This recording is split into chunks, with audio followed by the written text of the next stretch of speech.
We've discussed how clustered data come with a lot of benefits, but also some important statistical costs.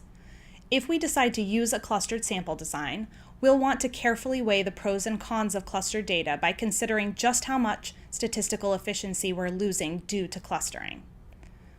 One measure that we can use to assess this is the design effect. The design effect, or DEF, is a measure of how much the variability in a given sample differs from the variability that we would expect to get from a simple random sample. So, for example, a DEF of 2 tells us that our clustered sample would need to be twice as large to yield the same sampling variability as a simple random sample. In other words, we need twice as many individuals in a clustered sample to get the same sampling variability as a simple random sample. The design factor, or DEFT, is a measure of how much our variance is inflated versus a simple random sample. The design factor is just the square root of the design effect. So a DEFT of 3 means that the standard errors in our sample are 3 times as large as they would have been with a simple random sample.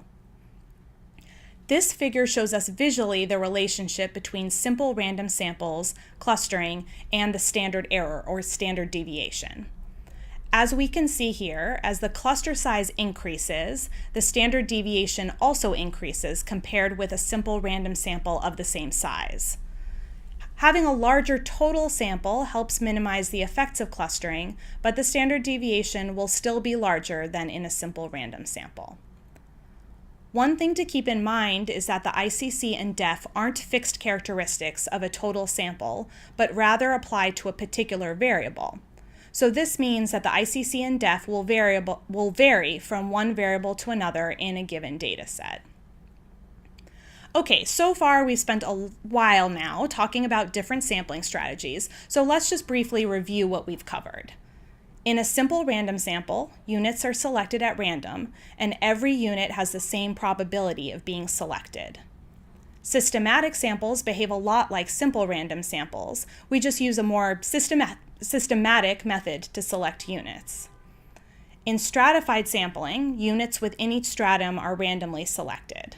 This approach reduces the standard error, leading to more precision, and gives us the ability to get stratum-specific estimates. Finally, in cluster sampling, clusters are randomly selected from a population of all clusters. This method can be more efficient, but it tends to increase the standard error, leading to less precision. So in our next video, we're going to answer the question we know you've all been waiting for.